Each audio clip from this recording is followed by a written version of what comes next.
talk today about section 1.4, calculating limits. We're here. Limits are basically the boundary between algebra and calculus. It's the razor's edge. When algebra ceases to be able to express things about functions, we need to look at what happens at the limit of these algebraic expressions. And last time we introduced the idea of limit and the whole game that you can play to determine if a function has a limit. Well, let me move this table out of the way. Okay. So we're going to look at some very basic limits, the limit of a constant function and the limit of the identity function y equals x. Okay, those are very easy to figure out. And then we'll introduce some limit laws which will allow us to build up from those very easy basic limits to some more complicated limits. And then we'll look at how you can use algebra to find even more complicated limits, and then some very important trigonometry limits using something called the Squeeze Theorem. Sounds exciting, right? Let's go then. Okay. We're talking again about limits. I put this slide up last time because that's the subject of this week. Okay, and I want to remind you again that we're starting on the ground floor of the concepts of calculus. So I know that many of you are pushing to go forward, but this week our focus is on why we know the things that we know. Right? Building up very complicated concepts from very simple concepts. So things that you might have learned in a different calculus course, we're not assuming those. We are rebuilding the concept. Okay, so remember the concept of limit. The limit as x goes to a of f of x equals L if we can make the values of f of x arbitrarily close to L by taking x sufficiently close to a on either side of a, but not equal to a. So the operative word here, remember, is close. F of x can be made as close as we like to L by taking x to be sufficiently close to a. How close do you need this function to be to L in order to be satisfied that the limit is L? I can get it that close. In fact, I can get it even closer. Okay. And we introduced a game that plays out this arbitrary and sufficient closeness. Dana, the optimist, is the one who decides what the limit possibly could be. Then Emerson, the challenger, has to decide what error level she will be satisfied with. Whatever error level she chooses, Dana tries to choose a tolerance around A, so that if an x is within that tolerance of A, then its corresponding y is within that error of L. Okay, and if Dana can do this, then Emerson can either try a different error, and if Dana can't, well, he has to agree that the limit isn't L. Okay? So we saw a picture of this. Dana's decided that the limit is this number L. Emerson has, Emerson has assigned an error value, the width of this green horizontal band. And Dana's challenge is to find a band around A for which whatever part of the graph inside the vertical band is also inside the horizontal band. And last time we showed a few tries where Dana didn't have it right, and this is how he finally got it right. He could have, of course, choose something smaller. But if Emerson chooses a smaller error, then Dana will have to choose a smaller tolerance. But no matter how small Emerson goes, Dana can squeeze his graph of the function in there. And then we looked at lots of situations where a function failed to have a limit at a point. Here was one example of a function defined piecewise. The graph of the function was down here when x was negative, and up here when x was positive. It was -1 when x is negative, and +1 when x is positive. If Dana decided that the limit was going to be 1, Emerson could fool him by choosing this error level because this part of the graph is kept away from that error level. And if Dana went the other way, chose -1 as a possible limit, Emerson could still do the same thing. No matter what interval you draw around 0 here, part of the graph is going to be stuck outside the green band. Okay, so that one didn't have a limit, unfortunately. Actually, we got ourselves out of that dilemma by inventing new ideas for limits. The limit is x goes to a from the right and from the left. Then we looked at this other case of a function failing to have a limit at a point, looking at the limit as x goes to 0 from the positive side of the function 1 over x. If x is large, 1 over x is small. If x is small, 1 over x is large. And this is the problem. 1 over x can be made as large as we want, larger than any possible value L. So no matter what L Dana proposes, and no matter what error Emerson challenges with, the values of f of x are going to get larger than that. And so there won't be a way to confine the graph of the function to this green band.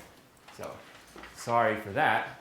Likewise, we'll figure a way out of this by introducing the idea of infinity next week. And then we looked at this guy here, the function f of x equals sine of pi over x. And we looked at lots of different values of this function, and we've discovered that it crosses the x-axis infinitely many times in any neighborhood of 0. No matter how close you get to 0, no matter how much you zoom in there, you will always find infinitely many roots of this function. Also infinitely many times where it's -1, and infinitely many times where it's +1, and so there's no possible limit. Okay, and that's, like we said, that's as bad as it could possibly be, I think. Okay, but today we'll look at happy endings, good stories, limits that we can find. Starting with some very basic ones. Let's look at the limit of a constant function and the limit of the identity function. Okay, so c is any constant. We can consider the function f of x equals c. And then we can also consider the function f of x equals x. The limit as x goes to a of x is a. That almost sounds like it proves itself, right? The limit as x goes to a of x is a. As x gets closer to a, what does x get closer to? It gets closer to a. The second one says, as x gets closer to a, what does c get closer to? Well, c is a constant. C doesn't care what x is, so c stays exactly equal to c. In particular, the limit would have to be c. Okay, so you can talk yourself through those limits. Let's look at the pictures that would prove that. Yes, in the logic business, we say that the first one is tautological. It proves itself. And the second one is trivial, because it just reduces to something obvious. Okay, so let's look at the error and tolerance game for the function f of x equals x. What does the graph of f of x equals x look like? Okay, if we're error graphing, it's like this. All right, y equals x. There it is. Staying alive. Now, at a point A, I don't know what A is. I'll just put it there. Okay, we're trying to find, we know that f of x equals a because y equals x. And the idea is to show that the limit as x goes to a of f of x is also a. Well, how's this going to be played? Remember, Dana has decided that the limit is going to be a, or at least he's going to proceed as if that is the limit. Emerson proposes some error. That means Emerson's going to draw a green horizontal band around the proposed limit value. And now what's Dana's job? Dana has to find a blue band around this vertical line, which will confine the graph completely inside the green. Okay, so maybe Dana does that.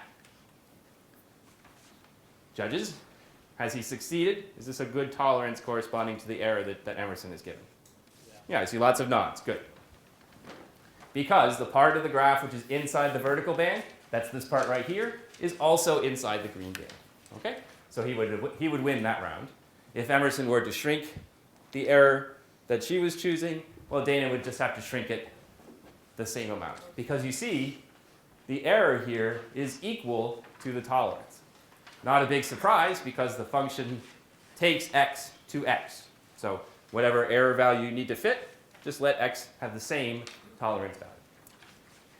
So no matter what Emerson chooses, Dana can choose the exact same thing, and Dana will win the round. So that establishes that the limit as x goes to a of f of x is a. Make sense? Okay. Like I said, these are the ones which almost prove themselves. Let's look at the graph of the function f of x equals c. What does the graph of a constant function look like? Straight horizontal line. Yeah, not only straight, but horizontal. Okay? So here's f of x equals c. I don't know what c is, but it's some constant. And I pick a point A. I don't know what A is. I'll just put it right there. Okay, again, Emerson's challenging. Going to draw a horizontal green band around the line y equals c. And Dana's job is to find a vertical band around x equals a, which will confine the graph inside the green band. Okay, so maybe Dana's going to choose this. Where is the part of the graph that's inside the blue? It's this horizontal line segment right here. And as you can see, that does totally fit inside the green band. So Dana would win that round. Dana doesn't have to actually work very hard, because no matter what, the graph of the function is already confined to the green band. So no matter how wide an interval Dana chooses, the graph is going to still be inside the green band. Okay, so that was an easy one for Dana to win. Any tolerance value is going to be legitimate because it will confine the graph inside the green horizontal. Okay. Questions about those two, or that second one of the two? Awesome. See how good you are at limits? Okay, so we got that one figured out. Now let's look at how we can combine limits that we already know into new limits. These are called limit laws, and it's one of the nice procedures in mathematics is to establish basic facts and then rules for which you can build up more complicated facts. So, what are these? Let's look at, these are called limit laws, and I'm putting them in the order that they're in the textbook. This is not necessarily the order of their importance. But we have to start with some notation. We'll say let f be a function whose limit at a point A is L, g is a function whose limit at a point A is M, and pick any constant you want, call it C. The first of these facts says that the limit as x goes to A of the function f of x plus g of x equals L plus M. Now, succinctly put, that means that the limit of a sum of two functions is the sum of the limits of those two functions. Limit of a sum is the sum of the limits. Okay? So the way you would show that, if you were going to play this whole error and tolerance game, is that you would use the fact that this limit exists and this limit exists. All right, so say you're Dana and I'm Emerson, and we're going to say that the limit of the sum of these two functions is the sum of the limits of these two functions. And Emerson says, well, wait a minute, can you get f of x plus g of x within 2 of its limit? And you say, sure, because I know I can win the error and tolerance game with an error of 1 for f, and in the error and tolerance game with an error of 1 for g. If f is no more than 1 away from L, and g is no more than 1 away from M, then the sum of those, how far away can that be? Well, the error in the sum is no worse than the sum of the errors. Right? If you know f is off by a little bit, and g is off by a little bit, then their sum will be off by the sum of those off by a little bits. So whatever error Emerson says, Dana can just pick half of that to get this guy within it and this guy within it, so their sum will be within the error prescribed. You can do the same thing for differences. It's pretty much the same procedure. So not only is the limit of a sum the sum of the limits, the limit of a difference is the difference of the limits. Take that function and multiply it by a constant c, then the limit will also multiply by the same constant c. Okay, so errors can add. The error can scale if the function is scaled. Okay, does that make sense?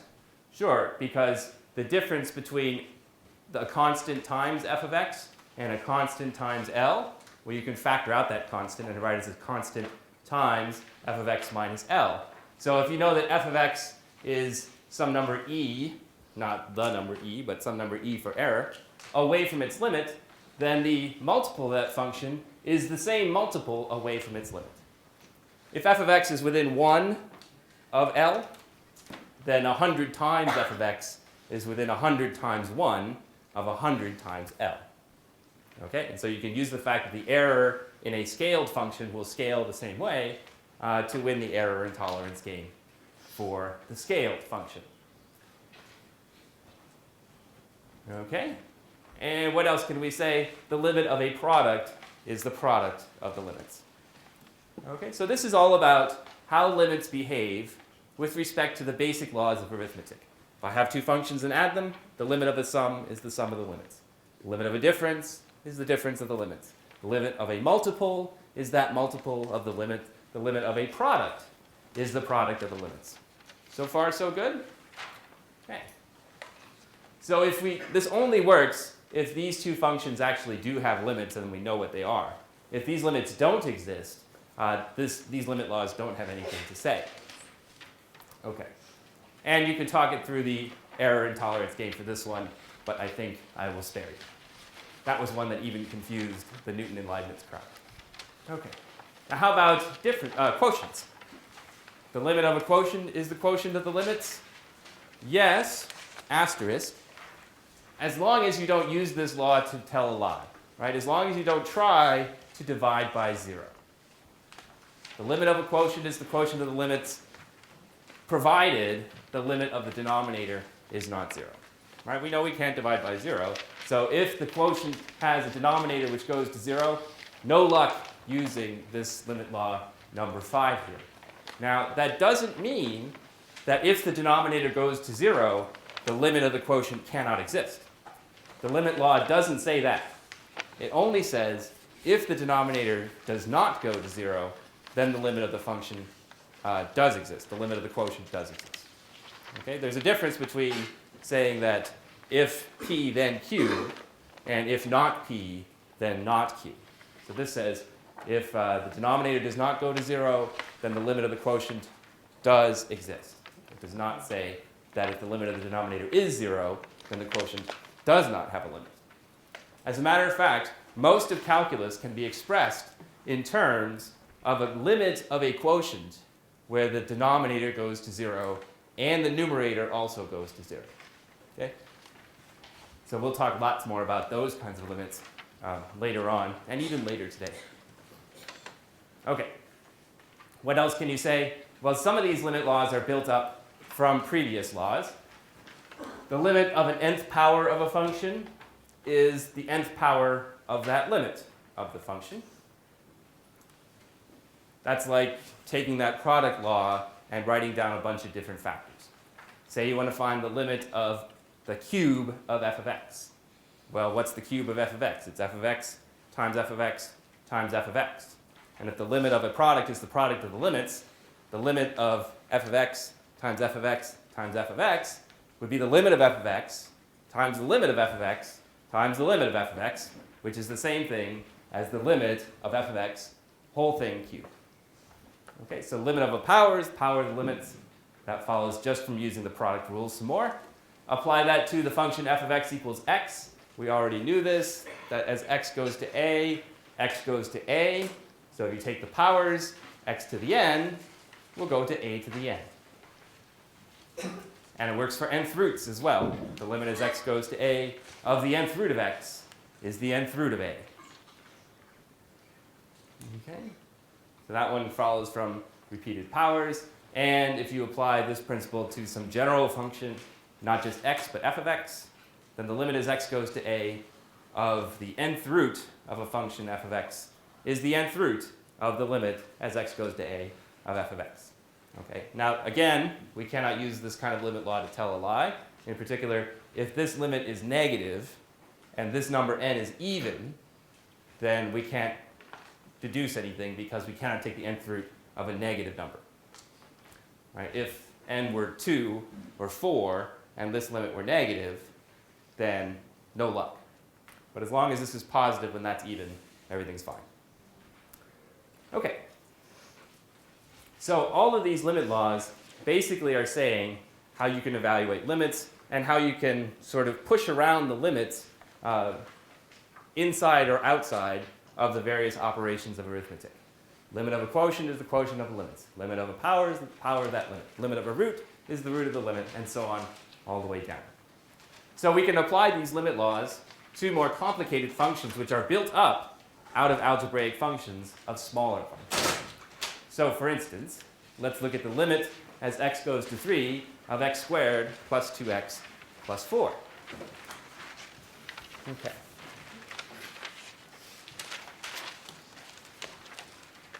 So as I look at this function x squared plus 2x plus 4, what is it? How is it constructed? Algebraically, what did I do to create the function x squared plus 2x plus 4? What operations have I used? Yeah? X plus 2 squared. That's true. I took x plus 2 and squared it. What would be another way that I could express this? It's the sum of x squared and 2x plus 4. So if I wanted to use a limit law, which limit law would be in effect? Well, I could use that squaring one, or I could use the sum rule for limits as well. Okay, the way I chose to do it on this slide is by using the sums. So I have the limit of the sum is the sum of the limits. The limit as x goes to 3 of x squared plus 2x plus 4 is the limit as x goes to 3 of x squared plus the limit as x goes to 3 of 2x plus the limit as x goes to 3 of 4. That comes from the limit laws. Yes? Oh, right. Okay. So if that were a 4, then this would be equal to x plus 2 squared. That's a good point. So it's not, I guess in this case we can't actually use the product rule, but we'll use the sum rule. Yes, if that were a 4, then it would factor, but it isn't. Okay. So what now? How do we find the limit as x goes to 3 of x squared? Well, we have a rule for that. The limit of x squared is the square of the limit of x, right? So that's the limit as x goes to 3 of x quantity squared. The limit as x goes to 3 of 2x is 2 times the limit as x goes to 3. And then the limit of x goes to 3 of 4 is just 4. Okay? And now what we have is one of our basic limits. What is the limit as x goes to 3 of x? Limit as x goes to 3 of x. 3. Okay, so that would be 3 squared, 2 times 3 plus 4. And now this is just an arithmetic problem. 3 squared plus 2 times 3 times 4 is 19. Okay, so algebraically what has happened? We broke up that function into a sum of smaller functions. Each of those smaller functions could be further broken down, except for the constant one, which is sort of atomic. But once we got down to these basic limits, we could just evaluate them because we had rules for that. The basic limit being the limit as x goes to 3 of x was 3. Make sense? Okay. So how about you try this one here? The limit as x goes to 3 of x squared plus 2x plus 4. That one's familiar. Divided by x cubed plus 11. Take a few minutes and use the limit laws to evaluate this limit. Okay, who's going to be bold enough to volunteer an answer to this? Yes? 19 over 38. 19 over 38? Anyone get something besides 19 over 38? Okay, great. So that must be right. It was unanimous. Okay, let's take a look at this example here. As you group the operations which are being used here, we're adding, we're scaling, we're multiplying, we're dividing. Which one of those things comes last? The quotient, right? We're dividing two functions. We're taking the numerator and the denominator, and we're dividing it. So the first law that we'll want to use is the quotient law for limits. Now, whenever we want to use the quotient law for limits, what do we need to check? What do we need to make sure in order to apply? There was one caveat. Yes, Charlie? That the denominator doesn't go to 0. So what is the limit of the denominator? Well, that would be the limit of x cubed plus 11. Well, as x goes to 3, we already know that x goes to 3. So the x cubed in the denominator goes to 27. So the x cubed plus 11 in the denominator goes to 38. Okay? The numerator we already did. That was 19. So the quotient is 19 divided by 38. And if you reduce that, you get a half.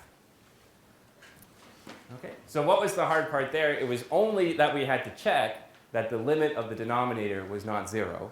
Once we made that as clear, we're free to just divide the limit of the numerator and the limit of the denominator. Okay? Any questions about that one? Okay. 19/38, or if you like your fractions in lowest terms, 1/2. Okay. So as you look at what we did before in this one, we just distributed the sum across all the terms, and then we distributed the powers and the multiples across all the terms. And what you would do to do the answer here, distribute the limit across the sum and powers in the denominator, you see that things are starting to get repetitive. You start to realize that there's a pattern. So if you take the limit laws and the basic facts about the limit of x and the limit of a constant and put them together, what you get is this statement here, which is sometimes called the direct substitution property. At least that's what Jimmy Stewart calls it. Jimmy Stewart, the author of our textbook, not Jimmy Stewart, the actor.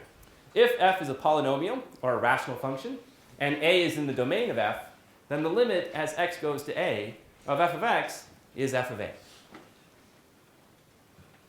If f is a polynomial or a rational function, what's a rational function? Just a quotient of two polynomials. And a is in the domain, then the limit as x goes to a of f of x is a. That's exactly what we were doing back here. Whoops. Sorry. Bad link there. Okay. Avert your eyes. Direct substitution property. There we go. Okay. Here's what I wanted to show you. How did we eventually find the limit as x goes to a of this polynomial? Well, eventually we just took the x and replaced it with the a.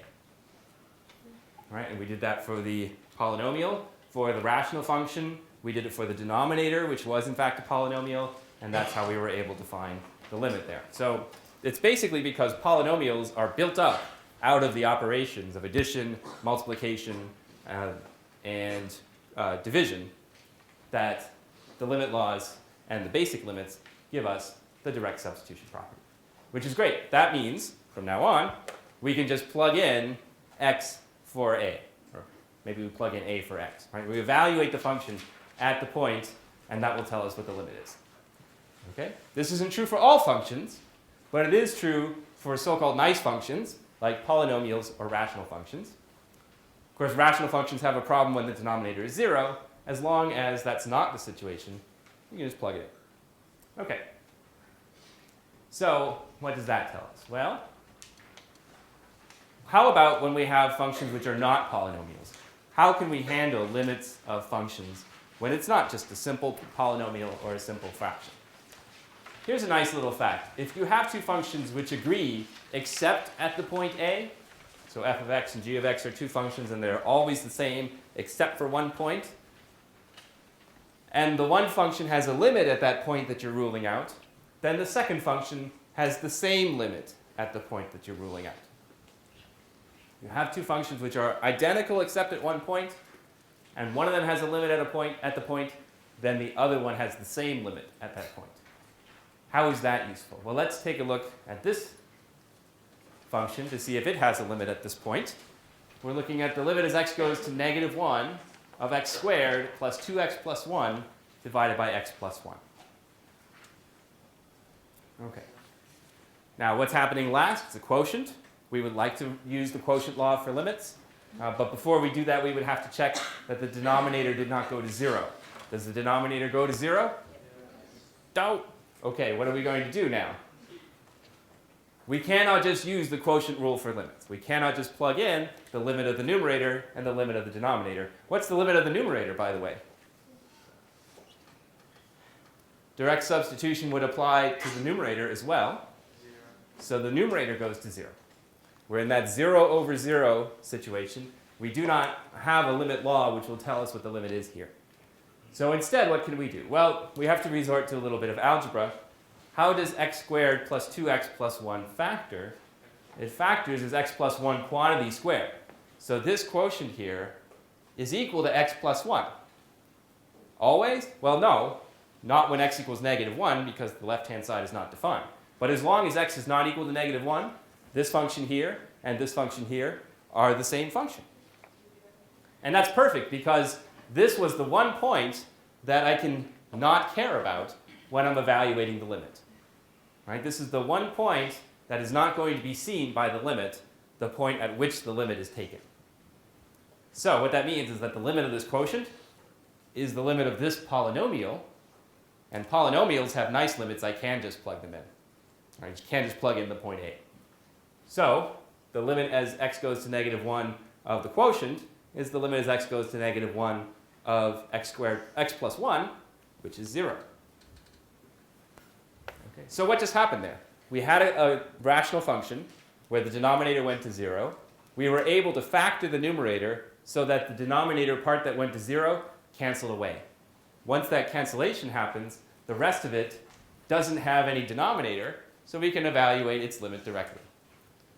Graphically, what's going on here?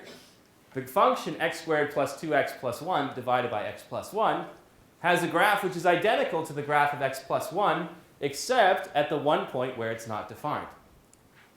Okay? The graphs of those two functions are the same, except the graph of the quotient one has a hole right when the denominator is 0. Okay? And if you're going to play the error and tolerance game, there was one little bit about the rules for limits that we haven't emphasized too much, but that was that x needed to be sufficiently close to a, but not equal to a.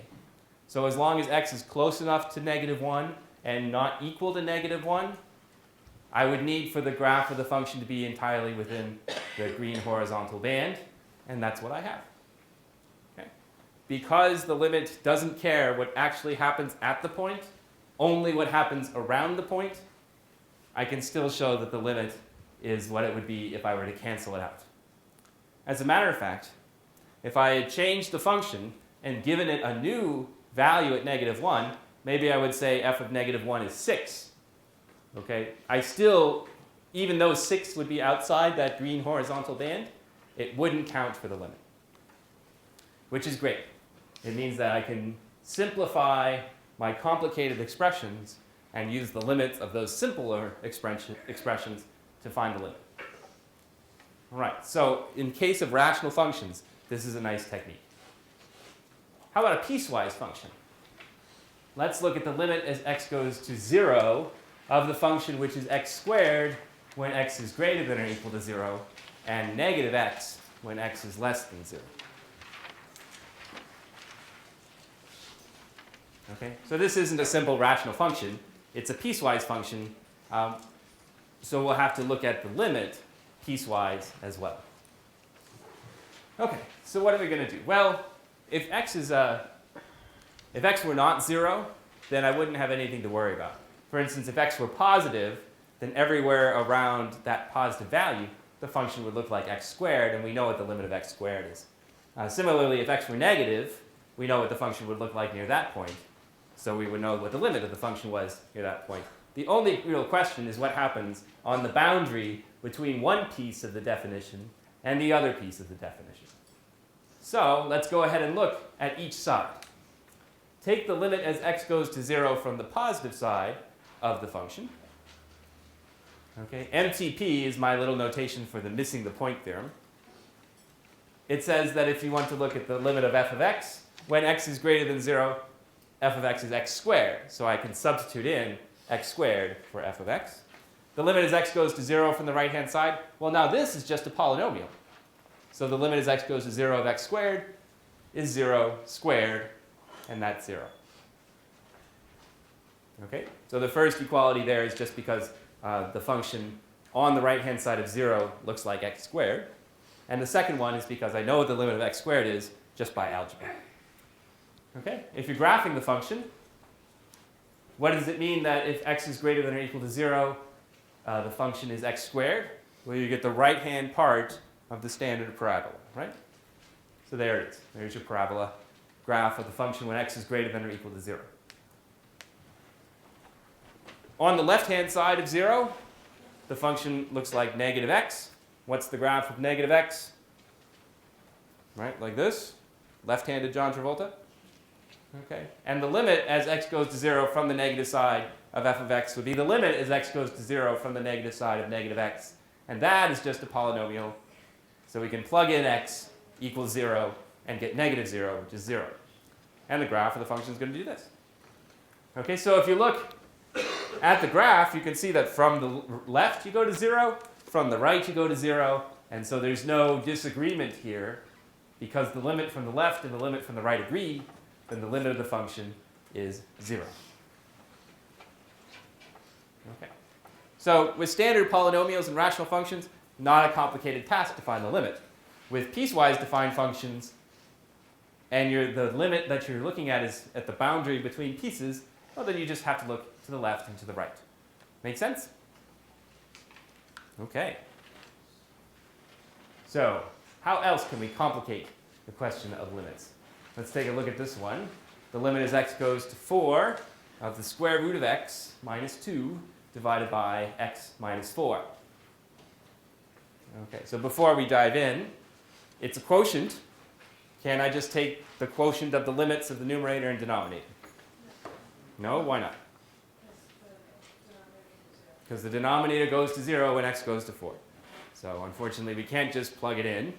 We have to be a little bit more circumspect. So how can we handle this? Yeah? If we put the denominator is equal to square root, quantity square root of x minus 2 squared, Uh-huh. um, Then what? then it'll end up being 1 over the quantity square root of x minus 2. Beautiful. I love that idea. Let's do that. We write the denominator as the square root of x quantity squared minus 4, because then you can factor the denominator as the square root of x minus 2 times the square root of x plus 2. Okay, so she was looking at that quotient, and she said, aha, I can factor this denominator in such a way that the numerator will cancel away. Right? X minus 4, write it as the square root of x squared minus 4, which is the difference of, it's the difference of squares.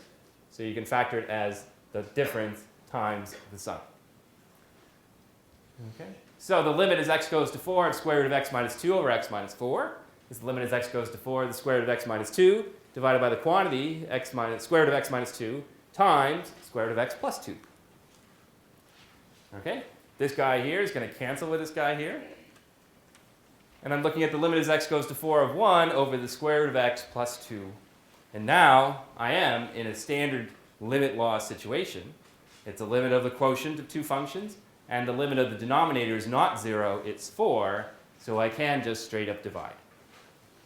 Okay, as x goes to 4, square root of x goes to square root of 4. That was one of the limit laws. So the square root of x plus 2 will go to the square root of 4 plus 2, which is 4. So I'm all set. How is that? Yes? I don't see how you got to writing the denominator like that. Okay. Do you remember this? Maybe I'll use the board today. Do I have chalk today? I don't have chalk. Do I have chalk in my bag? No, unprepared today. Okay, do you remember the rule about the difference of squares? A squared minus b squared. You can factor that as a minus b times a plus b. Okay, the idea then is to write x minus 4 as something squared minus something else squared. It's clear that 4 is 2 squared. What is x the square of? X is the square of the square root. Okay, it might be simpler if this were like t squared minus 4. Then you could see more clearly that it was a difference of squares. But even so, x is the square of the square root of x. Okay, and what would lead me to try that kind of thing? Well, I did have a square root of x minus 2 in the numerator, and so I would like to get some kind of cancellation going on. So that makes me think, well, maybe I can factor this strange process here. Okay. There are other ways to do it. You can do the rationalization trick, where you multiply the numerator and the denominator by the square root of x plus 2, and then that will give you something that will cancel the x minus 4. Okay. That's a good question, because this is not one of the standard algebra tricks that we've used so far. Okay. Here's another one to look at. This is another piecewise defined function. We want to find the limit as x goes to 1 of the function which takes x to 1 minus x squared when x is greater than or equal to 1, and takes x to 2x when x is less than 1. So this one's for you guys to try. Okay, so how many say that this limit does exist? Anyone? How many say this limit does not exist? Oh, okay, so it must not exist. Why does it not exist? Can someone give me an answer? Yes. Because the limit is not the same from the left and from the right. Yes, we can compute this directly using the limit as x goes to 1 from the right-hand side. Well, if x is on the right-hand side of 1, then f of x is 1 minus x squared. So I can write 1 minus x squared here. This is a nice polynomial. Direct substitution tells me that the limit of 1 minus x squared as x goes to 1 is 1 minus 1 squared, which is 0. And excuse me. And as you can see on the graph of the function, we have this parabola job. Sorry, go away. Now from the left, if x is less than 1 on the negative side of 1, f of x is 2x, and the limit of 2x as x goes to 1 is 2. So the graph on the left-hand side looks like the function f of x equals 2x. As you can see on the graph, the limit from the right and the limit from the left disagree, And so the limit period as x goes to 1 of this function does not exist. Yes, your question. What does DSP stand for? DSP is my abbreviation for direct substitution property. Thank you. Okay? And that means plug it in.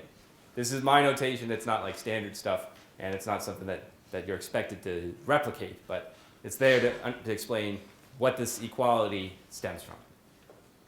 Okay? Other questions about this problem here? Piecewise defined function, limit at a boundary between the pieces. You want to go from the left and from the right. Okay. Well, now let me introduce you to one of my favorite pet peeves. I guess that's redundant. One of my pet peeves. Do not say the limit as x goes to a of f of x equals dne, or equals does not exist. What's wrong with saying that? Well, equals means a very specific thing. It means that the left side and the right side are equal to each other. Okay? And does not exist is not a thing that anything can be equal to. Moreover, if you look at this sentence, and mathematical equations are sentences, we're saying it equals does not exist. That's a sentence with two verbs. Definitely something wrong when you have a sentence that has two verbs in it, right? And if you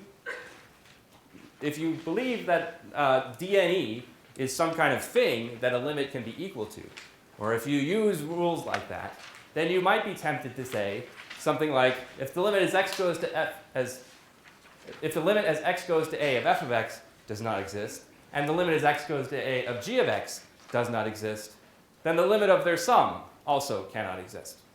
Okay? After all, we have this limit law that says the limit of a sum is the sum of the limits. However, this is not true. It is possible to have two functions where the limits at each point, or the limits of each function at the same point, do not exist, but their sum does have a limit. For instance, if g were just negative f, then the sum of the two would be the constant function 0, which would always have a limit. Okay?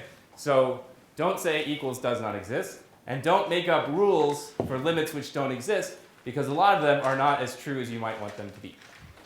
Okay? So thus ends my little snarky comment from the mathematical grammar police. Okay. So let's take a look at some limits and see how they behave according to inequalities. First, we were looking at limits of algebra, or how limits behave with respect to algebra. And now we're looking at how limits behave with respect to order. The first of these theorems says that limits preserve order. If f of x is less than or equal to g of x when x is close to a, okay, and what happens at a is not really relevant because of that missing the point principle, then the limit as x goes to a of f of x is less than or equal to the limit as x goes to a of g of x. So if f of x is less than or equal to g of x near a, the limit of f of x is less than or equal to the limit of g of x. And you might be able to justify that graphically just by drawing a picture of the graph of f and the graph of g. If the graph of f is below the graph of g, well then the limit of the graph of f is going to be below the limit of the graph of g. Okay, if you take this and double it, then you'll get this fantastic theorem, which is called the Squeeze Theorem, sometimes called the Sandwich Theorem, sometimes called the Pinching Theorem. It says that if f of x is less than or equal to g of x, and g of x is less than or equal to h of x, near a as usual, and f of x and h of x have the same limit L, then g of x must also have that same limit L.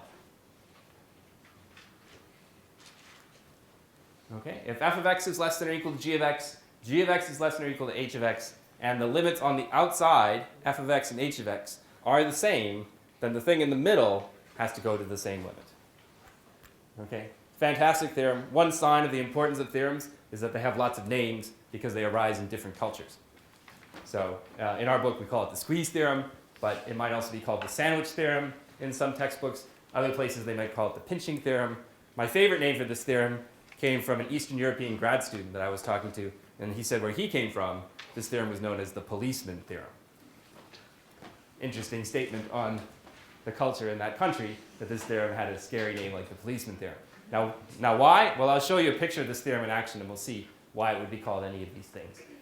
Okay, so let's use the Squeeze Theorem to take some complicated function and compute its limit by using a much simpler function that does have a limit.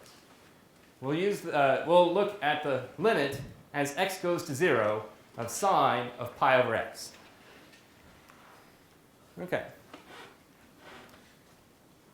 So without looking at other theorems, what would happen if you tried to apply the limit laws to this function to compute its limit? What is the limit as x goes to 0 of x squared? 0. What is the limit as x goes to 0 of sine of pi over x?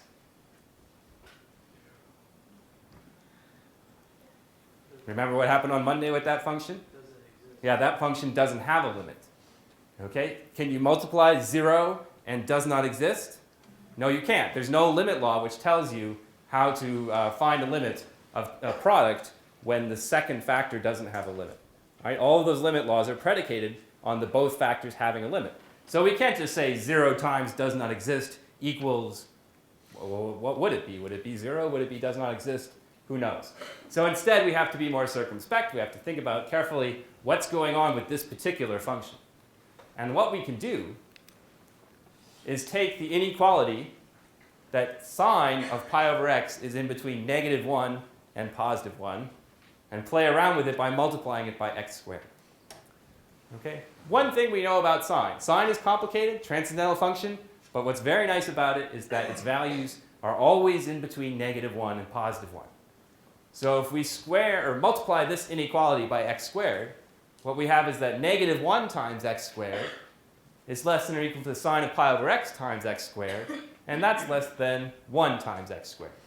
So take each part of this inequality, multiply it by x squared, and you get this inequality. What is the limit as x goes to 0 of x squared? Well, you just told me that was 0. What's the limit as x goes to 0 of negative x squared? Well, that's -0, which is the same as 0. And so both the left and right sides of this threefold inequality go to 0. Squeeze theorem then says that the thing in the middle also has to go to 0. So we didn't have to do anything complicated with sine of pi over x, which is a very complicated function. All we had to do was notice that its values were confined between two constants, -1 and 1. Everything else comes from the squeeze theorem. And here's a picture of what's happening. Here's the function x squared, and here's the function -x squared. And the function that we were looking at, x squared times sine of pi over x, that is always in between those two functions. So the blue function bounces up and down between x squared and -x squared. And near 0, x squared and -x squared are approaching the same value. They're both going to 0. So the thing that is between them, the meat in this sandwich, or the perp who's being chased by the policeman, must go to the same thing. Okay, so it's squeezed in between the two functions. We're making this nice function sandwich. Hence all these different names for the squeeze theorem. Does that make sense? Okay. So anytime you've got a complicated expression and you're trying to take its limit, consider the possibility that you can use an inequality and replace the computation by a much simpler limit. I would much rather find the limit as x goes to 0 of x squared than the limit as x goes to 0 of x squared times sine of pi over x, especially given how confusing sine of pi over x was the last time we looked at it. Okay, so great. Thank goodness for the squeeze theorem. So we've done limits with algebra. We've done limits with inequalities. Let's take a look now at some important trigonometric limits. Here we have two quotients here. Sine of theta divided by theta, and cosine theta minus 1 divided by theta. If you just tried to apply the limit laws to the limit as theta goes to 0 of sine of theta over theta, you wouldn't get very far, because as theta goes to 0, theta goes to 0. Denominator goes to 0. Does that mean the limit doesn't exist?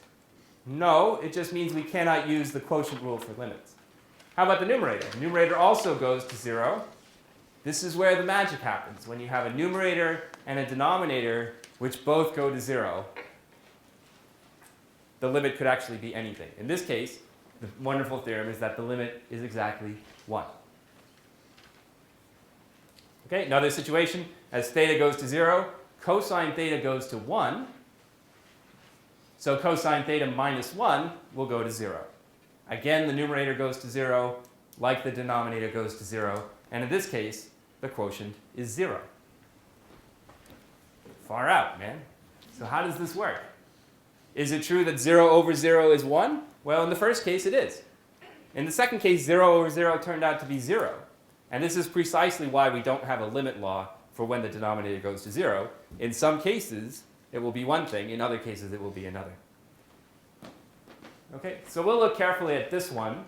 The second one here just sort of follows from a little bit of algebra. Okay. So in order to prove that limit of the sine of theta divided by theta, I'm going to do a little trigonometry here. And remember, anytime we talk about sines and cosines, it is pretty useful to write down a unit circle. Draw a unit circle, and if you're measuring an angle theta here, then the length of this arc is theta. If theta is measured here in radians, then the arc length is the same measurement. 2 pi radians goes all the way around the circle. Okay, because we're looking at when theta goes to 0, we can pretty much confine ourselves to the first quadrant here. And so we have a nice triangle here. Now, if you remember how you construct the sine of the angle theta, you drop the line which starts at this point down to the x-axis, and you measure the sine of that, the length of that line segment. That is the sine of theta. Okay, and looking at the diagram, the sine, which is this vertical red line here, looks less than the arc length theta here. Would you guys all agree that this vertical line is less than this green arc? Well, yeah, usually the shortest distance between 2 points is a straight line. So, this much is less than this plus this. Okay, so as long as theta is in between 0 and pi over 2, sine of theta is less than or equal to theta. Okay, now what else can we say? Well, where's tangent on this diagram here? If you remember last week at this time, I extended this radius further out and drew a perpendicular to the point 1, 0. And the intersection of those two lines form the tangent. Okay, so the tangent is this orange line segment. And it's a little bit harder to see that if you were to unravel this green arc and lie it up against the orange vertical line, you would see that the arc length is less than the vertical line segment length. Okay, if you don't believe me, then I can squeeze a little pair of line segments, and then it's clear that this green curve is less than the sum of the two purple lines, and the sum of the two purple lines is less than the orange line, so it's less than tangent theta. It goes to 0, sine of theta goes to 0, and tangent theta goes to 0, which would make theta go to 0. But we knew that in the first place. What we want to say is something about sine theta divided by theta, right? The ratio of this vertical line segment to the curved arc. Okay, so let me form the quotient then. Take sine theta and divide it by sine theta, I get 1. Take theta and divide it by sine theta, I get sine theta. Take tangent theta and divide it by sine theta, and I get 1 over cosine theta. Right? Remember, tangent is sine divided by cosine. So if you take sine divided by cosine and divide by sine, all that's left is the cosine in the denominator. This is an inequality about something I wanted, except it's upside down. I wanted to know something about sine theta over theta, not theta over sine theta. So let me just take the reciprocals. Sine theta over theta would compare then to the reciprocal of 1 over cosine, which is cosine, and the reciprocal of 1, which is 1. Now, the way inequalities work is that if you take an inequality and the pieces of the inequality are positive and you take their reciprocals, then the inequality is still true, you just have to reverse it in the other direction. Think about that with some concrete numbers. 2 is less than 3. 1/2 is not less than 1/3, it's greater than 1/3. And that happens anytime. If A is less than B and they're both positive, 1 over A will be bigger than 1 over B. So 1 over 1 is greater than or equal to 1 over sine theta, or sine theta over theta, which is greater than or equal to cosine theta. And now what are we doing? Well, this is exactly the thing I wanted to examine. Limit as theta goes to 0 of sine theta. What is the limit of cosine theta as theta goes to 0? You might be able to see it on the graph here. What's the limit as theta goes to 0 of cosine theta? That's 1. What's the limit as theta goes to 0 of 1? Also 1. 1 is a constant. 1 doesn't care what theta is. So the left-hand side and the right-hand side both go to 1. So the thing in the middle must also go to 1. So there you have it. The limit as theta goes to 0 of sine theta over theta is 1, which is great. It means we can approximate sine theta by theta when theta is a small value. Okay, so technically I only looked at positive thetas, and I should also probably consider the negative case. But if theta were negative, I would have the same picture here, just upside down. Right? If theta were negative, I'd be dipping below the x-axis, but then my triangles would just be pointing downwards. Same difference. Okay, so that's good. We got that one established. As for 1 minus cosine theta over theta, this is just a mess of algebra. 1 minus cosine theta over theta, I can do the old multiply numerator denominator by the same thing trick, right? Multiply by 1 in the form 1 plus cosine theta divided by 1 plus cosine theta. And when I do that, the numerator is 1 minus cosine theta times 1 plus cosine theta. A minus b times a plus b is a squared minus b squared. So in this case, I have 1 squared minus cosine squared theta. The denominator is theta times 1 plus cosine theta. 1 minus cosine squared theta is the same as sine squared theta. And that's the Pythagorean theorem for sine and cosine. Sine squared plus cosine squared is 1. So 1 minus cosine squared is sine squared. Sine squared theta over theta times 1 plus cosine theta. Now this is a mess, right? And if I want to take theta going to 0, I've got a lot of stuff which is going to go to 0. But one thing I do know is that sine theta over theta goes to 1. So let me factor out a sine theta over theta, because I know that in the limit I can cancel this off. Okay, so from here, if I'm lost, I can always try to remember where I'm going. I want to break off sine theta over theta if I can. So I would do that. What's left over is sine theta divided by 1 plus cosine theta. Okay, the limit of a function is the limit of, this function is the product of two functions. The limit of a product is the product of the limits, as long as the limits of each of these exist. And is sine theta over theta? Well, as theta goes to 0, that goes to 1. We just established that. Sine theta over 1 plus cosine theta, the denominator here goes to what? Goes to 2. So there's nothing wrong with just taking the limit of the numerator, dividing it by the limit of the denominator. The numerator goes to 0, the denominator goes to 2, so the quotient here goes to 0. All told, this thing goes to 1, this thing goes to 0, product goes to 0. Okay, so the second one of those fancy trigonometric limit theorems is really just the first one, along with a bit of algebra and the Pythagorean theorem. Okay. Yeah, so how about these? Well, if we have other expressions involving trigonometric quotients and we want to find their limits, we can try to manipulate them in such a way as to use the ones that we already know. So in attacking the quotient of tangent theta by theta, see if you can use the fact that sine theta over theta goes to 1. Same thing with sine 2 theta over theta. Use the fact that sine of theta over theta goes to 1. Okay, lots of interesting debate about what to do with these two limits here. We only have a few minutes left, so I'll reveal all the secrets. Tangent theta over theta, can you just plug in theta goes to 0? Well, no, because the denominator goes to 0. So no luck in just plugging in. Let's look at the relationship between tangent and sine. You know, the tangent, I think I have the answers here. Okay, it's 1 and 2, by the way. Here's the solution. Tangent can be written as sine theta divided by cosine theta. So tangent theta divided by theta is sine theta divided by theta cosine theta. Okay? And now we want to use what we know. The one thing we do know is that sine theta over theta, that goes to 1.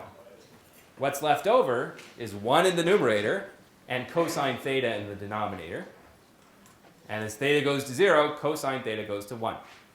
So the product of these two goes to the limit of the products, which is 1 times 1 over 1, which is 1. Okay, so the key there was to express it in terms of things you do know. And one thing we do know is that sine theta over theta goes to 0. Okay?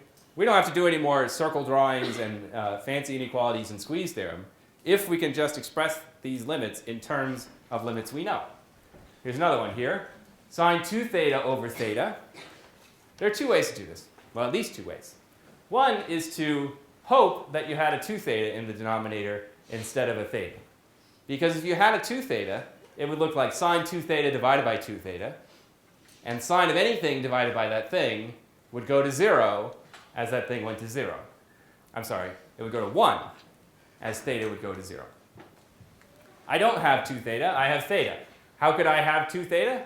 Well, if I multiplied also by a half, right? Or equivalently, I could multiply the numerator and the denominator by 2 theta, or just 2, as a matter of fact. Then the 2 would factor out, and I would have sine 2 theta over 2 theta. That goes to 1. Times 2, which is 2. So that's a little, jiggle a constant around here, and it will float out to the front, and this limit will have to be 2. There is another way to do that. You can use a trig identity. If you remember your trig identities, you'll remember that sine 2 theta is 2 sine theta cosine theta. Sine theta over theta goes to 1. What's left over is the 2 and the cosine theta, which goes to 2 and 1, which is 2. Okay, so the first one, the changing the variable, is a little bit more flexible. The second one needs a trig identity. Yes, question? Is tan theta sine over cosine? That's what tangent is. It's sine divided by cosine. So then wouldn't it be sine over cosine of part? Not over 1 over. Like, wouldn't it be cosine theta over theta? Sine theta? It's, think about it as 1 over theta times sine theta divided by cosine theta. Okay? So we're out of time, but you can approach and we'll talk about it in a second.